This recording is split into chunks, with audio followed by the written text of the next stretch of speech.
Bonjour, j'entends et je vois régulièrement des chrétiens qui languissent après une promesse que Dieu leur a donnée et parfois au bout d'un moment, eh bien, non seulement ils languissaient hier, mais maintenant ils sont découragés parce que la prophétie ne vient pas, ça n'arrive pas, ce que le Seigneur m'a dit, ça n'arrive pas.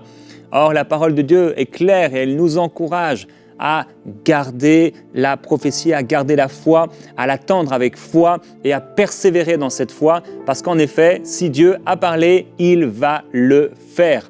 Et aujourd'hui, nous voulons vous encourager à continuer de croire et à continuer de poser aussi les actions et les gestes que vous devez poser dans la foi et à persévérer dans votre obéissance, dans votre amour pour Dieu, dans votre fidélité, parce que ce que Dieu a promis, même si ça tarde, cela s'accomplira. Et c'est ce dont va nous parler aujourd'hui pour la 3e journée. Michael qui est avec nous, on t'écoute. Amen, Jérémie, bonjour à tous. Et je vais commencer en lisant cette merveilleuse promesse de Habakkuk au chapitre 2, versets 2 à 3. L'Éternel m'adressa la parole et il dit « Écris la prophétie, grave-la sur les tables, afin qu'on la lise couramment, car c'est une prophétie dont le temps est déjà fixé. Elle marche vers son terme et elle ne mentira pas. Si elle tarde, attends-la, car elle s'accomplira certainement. » Et je sais que plusieurs d'entre vous, Dieu vous a parlé. Il vous a parlé de ces projets qu'il a pour vous, projets qui ne sont pas des projets de malheur, mais des projets de bonheur pour vous donner un avenir et une espérance. Jérémie 29, 11. Et vous savez, Dieu, avant que vous ne soyez tissés dans le ventre de votre mère, il avait pris le temps de s'arrêter au ciel, d'ouvrir un livre. Moi, j'appelle ce livre le livre de la destinée. Et il a pensé à vous. Vous n'êtes pas le fruit du hasard. Peut-être qu'un homme et une femme se sont rencontrés, ils se sont aimés, ils ont fait l'acte amoureux et vous êtes venus. Mais qui a mis la vie à l'intérieur de ce corps, de cet embryon? C'est Dieu, qui au ciel, avant de vous envoyer dans ce corps, il a pris le temps d'écrire. La Bible dit chaque jour qui vous était destiné, chacun des jours. Il a écrit son plan à lui. Le diable a un plan pour vous, mais Dieu, lui, a pris le temps d'écrire ce plan et ce plan est merveilleux. Un plan rempli de projets de bonheur, un plan rempli de projets où vous allez le servir et être tellement heureux de le servir et de voir à quel point Dieu va se manifester à travers vous et vous rendre utile sur cette terre, que vous soyez le sel qui donne de la saveur à cette terre. Il dit dans Psaume au chapitre 139, verset 16, « Quand je n'étais qu'une masse informe, tes yeux me voyaient. Et sur ton livre étaient tous inscrits les jours qui m'étaient destinés avant qu'aucun d'eux existât. » Et je pourrais encore vous citer d'autres passages. Éphésiens, je crois, au chapitre 2, verset 10, où la parole dit « Nous avons été créés en Jésus-Christ pour de bonnes œuvres que Dieu a préparées d'avance afin que nous les pratiquions. » Dieu a des projets pour votre vie. Et je crois que le plus grand désir d'un enfant de Dieu qui aime le Seigneur, c'est de cette prière qui dit « Seigneur, fais-moi entrer dans tes plans. Je veux que ma vie compte pour toi. Je veux être utile. » Mais malheureusement, peu de personnes entrent réellement dans les projets merveilleux que Dieu a pris le temps d'écrire et à formuler sur leur vie. Je ne crois pas que ce n'est pas parce que Dieu ne vous a pas parlé. Je crois que la plupart des personnes ont entendu la voix de Dieu. Et certainement, vous l'avez entendu. Peut-être pas d'une manière spectaculaire, mais à un moment donné, Dieu a parlé d'une manière ou d'une autre à votre cœur pour vous montrer au fond de vous-même ce à quoi vous êtes appelé. Et il peut vous parler par une parole dans votre cœur comme il a parlé à Moïse. Moïse savait qu'au fond de lui, il serait un puissant libérateur pour son peuple. Il le savait, c'était inscrit en lui. Et peut-être qu'il vous a parlé par un rêve comme Joseph, une vision, peut-être par une prophétie comme pour David où le prophète Samuel est venu. Mais Dieu parle. Et il révèle au cœur de ses enfants qui entendent sa voix, ses projets. Mais alors d'où vient le problème? Pourquoi tellement de personnes n'entrent pas dans ces plans merveilleux de Dieu? Et la raison, elle nous est donnée dans cette prophétie. C'est que beaucoup n'attendent pas, beaucoup ne persévèrent pas, beaucoup n'usent pas de patience et abandonnent trop tôt, alors que Dieu a mis quelque chose à l'intérieur de vous. Et aujourd'hui, je veux simplement encourager quelqu'un. Tu es là et tu es sur le point d'abandonner, ou tu es là et tu as mis de côté et tu dois reprendre. ce rêve et ce chemin, ce projet que Dieu t'a mis à cœur, parce qu'il y a des vies qui vont être transformées à travers ta vie. Et la Bible dit dans Hébreux au chapitre 6, verset 12, elle nous donne cette raison pour laquelle les projets sont avortés, les rêves et les destinées sont avortés. Quelqu'un dit que l'endroit le plus riche sur la terre, ce n'est pas les bibliothèques, ce n'est pas les banques, etc., mais ce sont les cimetières. Parce que c'est là où se trouvent tous les livres qui n'ont pas été écrits, tous les projets qui n'ont pas été réalisés, tous les rêves qui n'ont pas été accomplis. Et dans Hébreux chapitre 6, il dit « Ne vous relâchez point, mais imitez ceux qui, par la foi et la persévérance, héritent des promesses. » On hérite les promesses de Dieu par la persévérance. Et je veux vous encourager aujourd'hui. Cette parole de Habakkuk dit « Le temps de la prophétie est déjà fixé. » Vous devez savoir pour ne pas être découragé, pour ne pas abandonner, qu'il y a un timing de Dieu. Et souvent, Dieu va vous parler, non pas pour que la prophétie s'accomplisse maintenant, mais il vous parle maintenant pour un timing d'accomplissement, peut-être dans 10, 20, 30 ans, 40 ans. Mais il vous parle maintenant. Alors, beaucoup abandonnent parce qu'ils se disent « mais Dieu m'a parlé, je n'ai pas vu s'accomplir et j'ai mis de côté ». Mais en réalité, vous devez comprendre que Dieu fait toutes choses belles en son temps. 1000 ans pour l'homme, c'est comme un jour pour Dieu. Moïse, ça lui a pris 40 ans. 40 ans entre le moment où il a quitté l'Égypte et le moment où Dieu s'est révélé à lui dans le buisson pour le renvoyer dans sa destinée. Abraham, 25 ans. Entre le moment où Dieu lui a parlé et lui a dit « Quitte ton pays, ta patrie et va vers le lieu que je te montrerai », il s'est passé 25 ans avant de voir la promesse de sa descendance venir en son fils Isaac, le fils de Sarah. 25 ans, 40 ans, 25 ans d'attente, 25 ans de persévérance. Joseph, 13 ans. 13 ans entre le moment où il a eu les visions de Dieu et le moment où il rentre dans la vision de Dieu. 13 ans de persévérance. David, 7 ans. Entre le moment où la prophétie est donnée et Samuel le oint et le moment où il va rentrer. Entre-temps, il y a eu les cavernes, entre-temps, il y a eu la fuite, entre-temps, il y a eu les épreuves. Mais David est resté fidèle à Dieu. Et après 7 ans, il est rentré dans la promesse de Dieu. Alors, on peut se demander, mais pourquoi ça tarde?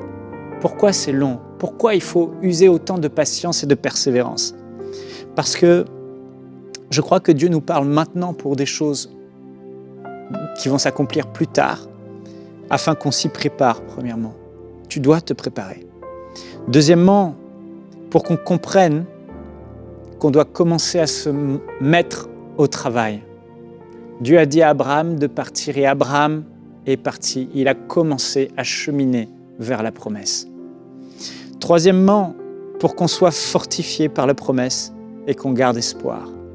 Parce que Dieu veut nous donner une vision claire, alors on s'y prépare, on se met au travail et parce qu'on a la promesse et la parole de Dieu, on s'y tient ferme et on persévère.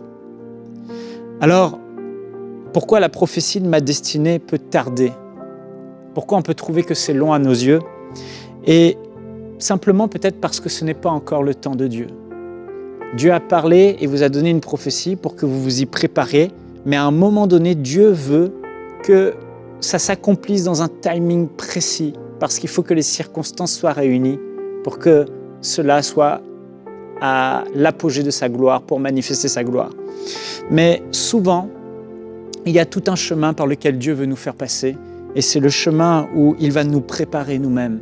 Il va façonner nos compétences pour nous rendre capables de pouvoir rentrer dans ce qu'il veut qu'on rentre, mais il va aussi façonner notre caractère pour que lorsque le succès et ce qu'il nous a montré arrive, on ne soit pas comme une étoile filante, mais on soit capable de gérer et d'avoir le caractère pour supporter les pressions, les épreuves, les difficultés, mais aussi le succès. Joseph, si on prend l'exemple de Joseph, il s'est retrouvé en prison et il s'est retrouvé avant chez Potiphar. Il a dû d'abord, avant de gérer toute l'Égypte et d'être à la tête de l'Égypte comme le grand gestionnaire de l'Égypte, le ministre de l'Égypte, il a dû apprendre à gérer une grande maison avec des esclaves chez Potiphar. Et il a gagné en compétences. Il est arrivé à un certain niveau de compétence, il fallait qu'il apprenne à gérer encore plus grand, plus de sagesse, plus de maturité, plus de capacité. Alors, il s'est retrouvé en prison. Et dans cette prison, Dieu a transformé le mal en bien pour que Joseph devienne celui qui gère toute la prison avec les centaines, voire milliers de prisonniers qu'il y avait. Et puis à un moment donné, il était prêt. Bam. Mais Joseph a commencé aussi avec une sorte d'orgueil ou de fierté ou de naïveté ou d'impulsivité dans son caractère. Et il a dû passer à l'école de Dieu, à l'école des épreuves, où le diable te frappe par des épreuves. Mais Dieu, il est là et il gère tout. Et il transforme le mal en bien pour qu'à travers ces épreuves, tu sois façonné. Alors le diable frappe, les hommes frappent, les circonstances frappent. Mais Dieu, lui, il se sert de ça pour te rendre inébranlable, avec un caractère rempli de douceur, d'amour, de persévérance. Alors, je vais encourager quelqu'un aujourd'hui en te disant « Sois patient et persévère ». Vous savez, la vision du centre MCI, je l'ai reçue en 2005 et j'en parlais avec Jérémie lorsque je l'ai reçue.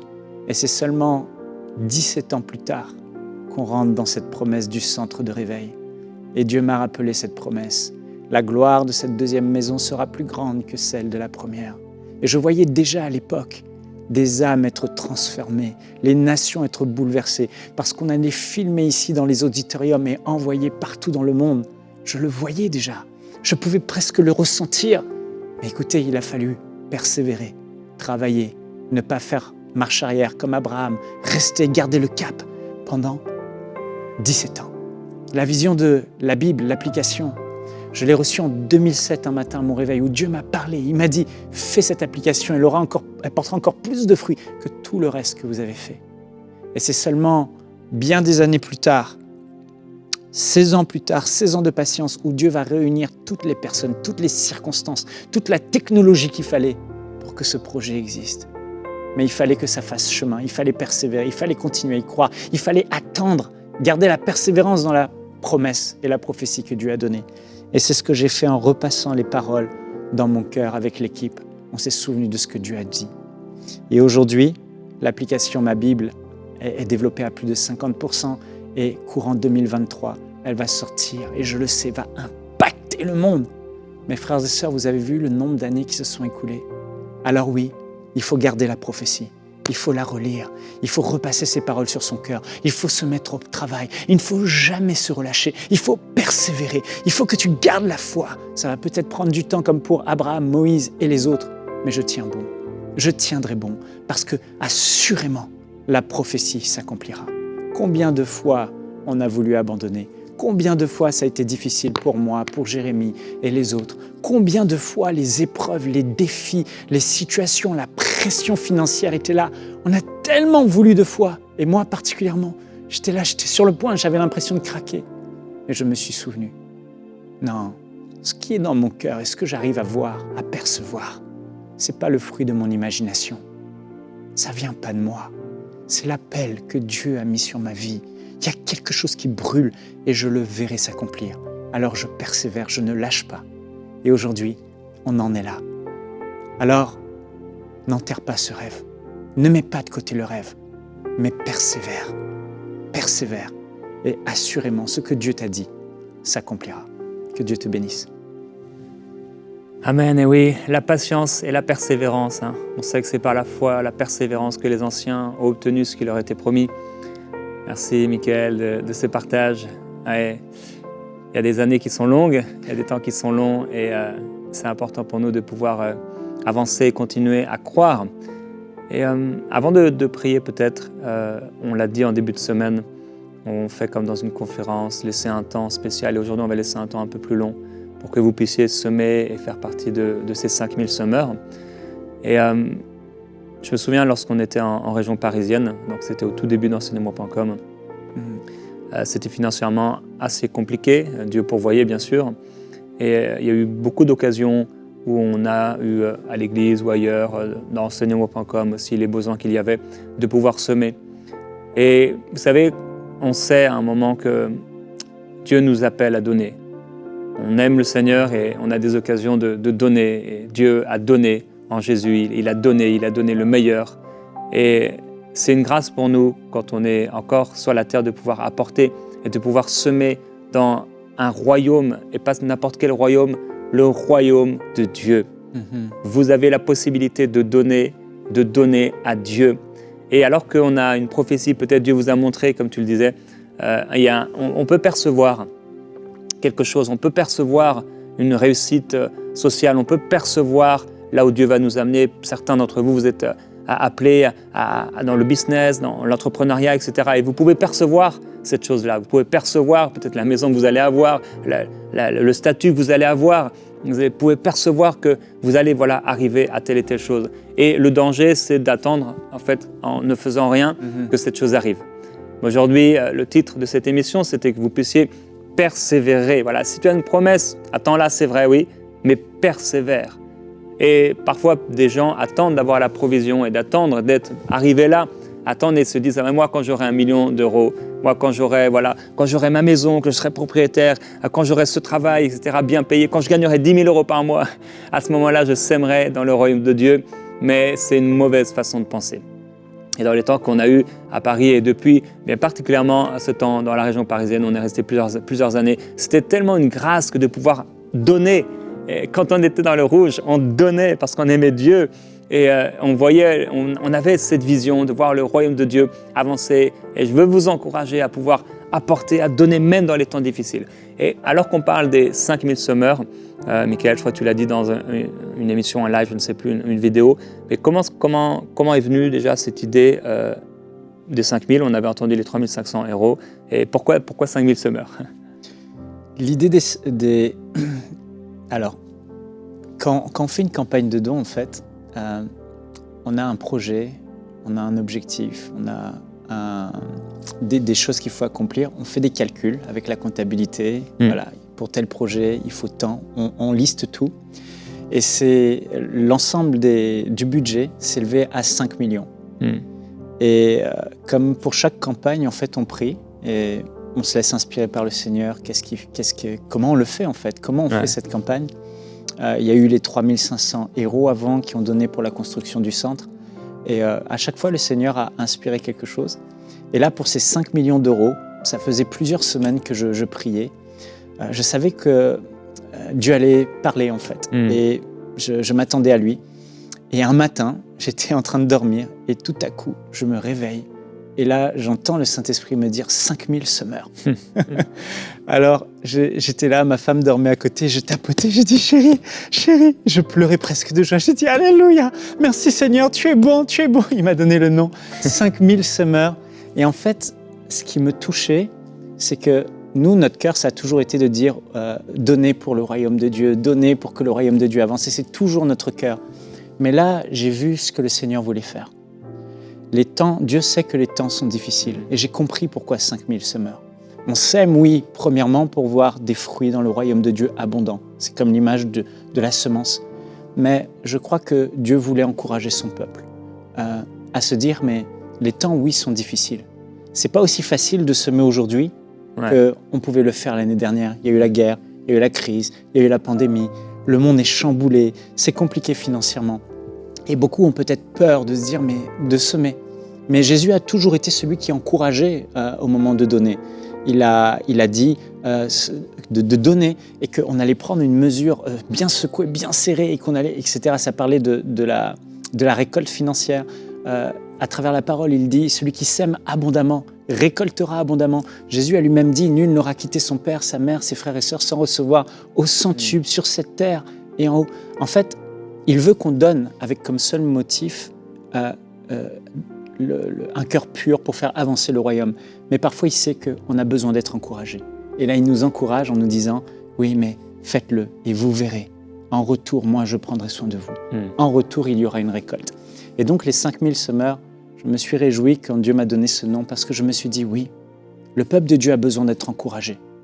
Ils vont donner, mais ils doivent s'attendre avec foi que oui, je donne pour le royaume de Dieu, mais je sais que derrière, Dieu va bénir. Amen. On a vu pour les 3500 euros, il y a des personnes, elles ont donné, elles ont fait des pas de foi et on reçoit des centaines de témoignages. Mes portes de travail étaient bloquées, j'ai trouvé un travail. Tout s'est débloqué. En fait, ce n'est pas le fait de donner de l'argent, c'est l'acte de foi où quand je donne, je compte sur la grâce de Dieu pour bénir en retour. Isaac a semé, grâce à Dieu, en pleine famine, il a récolté au centuple. Et ce n'est pas pour ça qu'on donne. Mais on est encouragé à donner parce qu'on sait que ce qu'on va donner de toute façon, Dieu va nous le rendre et il va le multiplier. Amen. Alors, c'est comme ça que j'ai reçu un matin le nom des 5000 semeurs et je me réjouis parce que je sais qu'il y a une grâce particulière. Amen. Parce que Dieu a parlé, c'est pas moi, j'ai pas trouvé une bonne idée, 5000 semeurs. C'est vraiment ceux qui sèment dans cette terre, dans cette bonne terre, vont récolter abondamment. Amen. Et c'est vrai qu'il y a une grâce et une faveur sur MCI, vous le savez. Vous voyez ce que MCI produit, vous voyez ce que Dieu fait à travers les émissions. Tout ce qui est fait est non seulement qualitatif au niveau de la production, etc., mais aussi spirituellement. Et je crois que beaucoup de personnes, comme tu l'as dit, tellement de personnes nous donnent leur témoignage. Et il y a une faveur, il y a une grâce dans cette maison, EMCI. Et aujourd'hui, vous pouvez participer à cette grâce et à cette faveur. On vous encourage maintenant, on va laisser ces quelques minutes pour que vous puissiez aller aujourd'hui, maintenant, sur emcitv.com/5000. Certains, vous savez, c'est maintenant que vous pouvez apporter au Seigneur et c'est maintenant qu'il y a un temps qui vous est ouvert. Vous pouvez aller sur emcitv.com/5000 parce que vous savez que dans votre cœur, même si je ne suis pas encore rendu là-bas, même si pour moi, ce n'est pas si facile de donner ces 1000 euros ou plus, mais je sais que je dois le faire et je vais le faire par la foi. Alors que vous puissiez donner maintenant avec foi en sachant que Dieu est un bon Père Céleste. Michael, tu nous l'as rappelé lundi, Dieu est un bon Père Céleste, il le fera, il est bon, il pourvoira. Je donne, mais je sais que Dieu me rendra et qu'il multipliera la semence. Alors on va laisser ce temps que tu voulais partager. Je voulais juste dire aussi qu'il y a quelques jours, il y a une sœur qui m'a écrit. Et elle est en Côte d'Ivoire. Et elle m'a dit, mais est-ce qu'en Afrique, on peut encore participer? Et j'aimerais vraiment remercier tous nos frères et sœurs qui sont en Afrique. Je sais qu'il y en a en Afrique qui ont des moyens, mais il y en a d'autres qui ont moins de moyens. Mais l'ancienne campagne de dons, les 3500, on a eu plus de 25% des donateurs, des dons qui venaient d'Afrique. Et c'est juste extraordinaire. Et je sais que beaucoup ont semé par la foi. Et ce qui était super aussi, c'est que ceux qui n'avaient pas les moyens de donner 1000 euros ou plus, il y en a beaucoup qui ont donné 1000 euros ou plus, mais ceux qui n'avaient pas les moyens, ils se sont mis ensemble en fait. Ils trouvaient des frères, des sœurs en groupe et ils ont donné à travers une personne 1000 euros.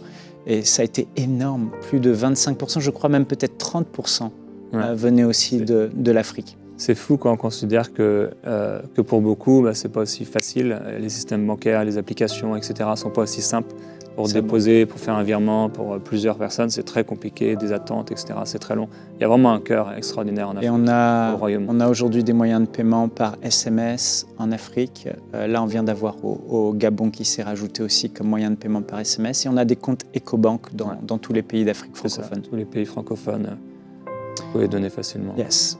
J'aimerais qu'on puisse, pendant que vous allez, on peut prier pour que vraiment, je sais ce que j'ai entendu, je sais ce que j'ai reçu, et je sais vraiment que le Seigneur veut vous encourager à donner et qu'il va y avoir une récolte, parce qu'on a besoin d'être encouragé par le Seigneur dans ces moments difficiles.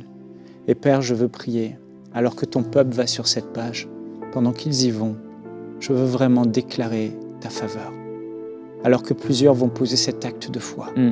Seigneur, on a eu tellement de témoignages, tellement de gens qui ont été surpris de voir comment tu as ouvert le ciel, comme tu l'as dit dans Malachie. Mettez-moi de la sorte à l'épreuve et vous verrez si je n'ouvre pas les écluses des cieux. Père, sur ta parole, parce que tu m'as parlé et parce que tu as même parlé dans ta parole au-delà de ce que tu m'as dit. Seigneur, je prie que tu ouvres les écluses des cieux sur cette campagne.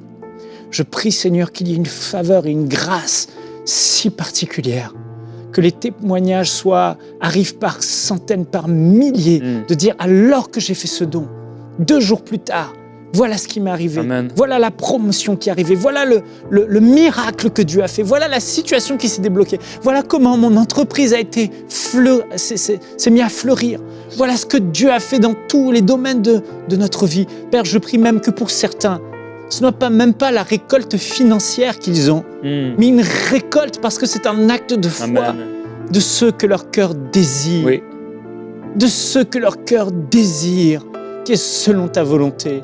Père, merci. Merci pour cette grâce et cette faveur particulière. Alors que tous ces noms défilent dans la base de données, Seigneur, ce n'est pas dans une base de données informatique ou sur des comptes bancaires que leurs noms sont inscrits. Mais Seigneur, c'est dans ton cœur que ces noms sont inscrits, dans ton registre au ciel.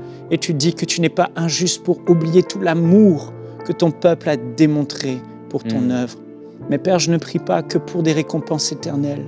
Je prie, Seigneur, que sur cette terre même, ils voient une grande récolte abondante, une multiplication abondante et qu'ils puissent témoigner de ta fidélité parce que ils ont donné avec foi, tu as béni en retour et tu as arrosé leur vie au-delà de ce qu'ils pouvaient imaginer, même penser, même demander au nom de Jésus.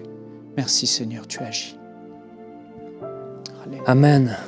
Plusieurs, vous êtes en train d'aller maintenant sur mcit.com /5000. Certains, vous attendez votre époux, votre épouse peut-être pour le faire ce soir un peu plus tard. Et faites-le avec foi. Dieu est celui qui multiplie. Et comme tu l'as dit, Jésus a dit que si en effet on donne, on sème, parfois on perd entre guillemets quelque chose, eh bien, dans cette vie présente, on recevra. C'est dans cette vie présente qu'on recevra au centuple. Pas seulement dans la vie à venir, même si c'est dans la vie éternelle, mais dans cette vie présente. Dieu va faire des miracles et des choses extraordinaires. Certains, Dieu vous a donné un chiffre dans votre tête. Vous avez entendu 5 000, 10 000, 20 000, 25 000. Ça vous paraît fou. Si Dieu a parlé, faites-le et le Seigneur va se glorifier dans votre vie. Quelle grâce de pouvoir apporter dans le royaume de Dieu. Que Dieu vous bénisse. Merci Michael d'avoir été avec nous. Demain, je partagerai avec vous sur les 7 phases financières dans la vie du croyant. Et après-demain, on priera pour ceux qui ont un travail et ou qui en manquent. On se retrouve donc demain dans Prière Inspirée. J'espère te revoir bientôt dans Prière Inspirée. Et vous aussi, j'imagine, si vous voulez revoir Michael très bientôt dans Prière Inspirée, écrivez-le dans les commentaires sur YouTube. Que Dieu vous bénisse.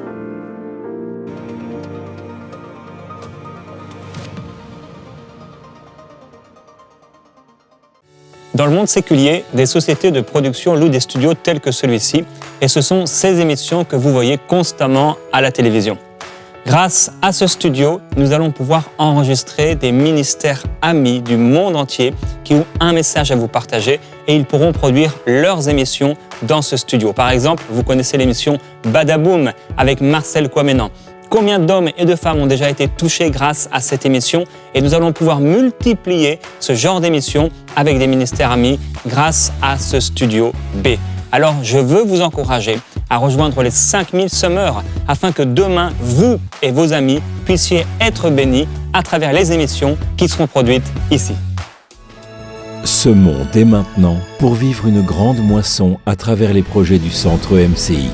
Pour faire votre don, rendez-vous sur emcitv.com/5000.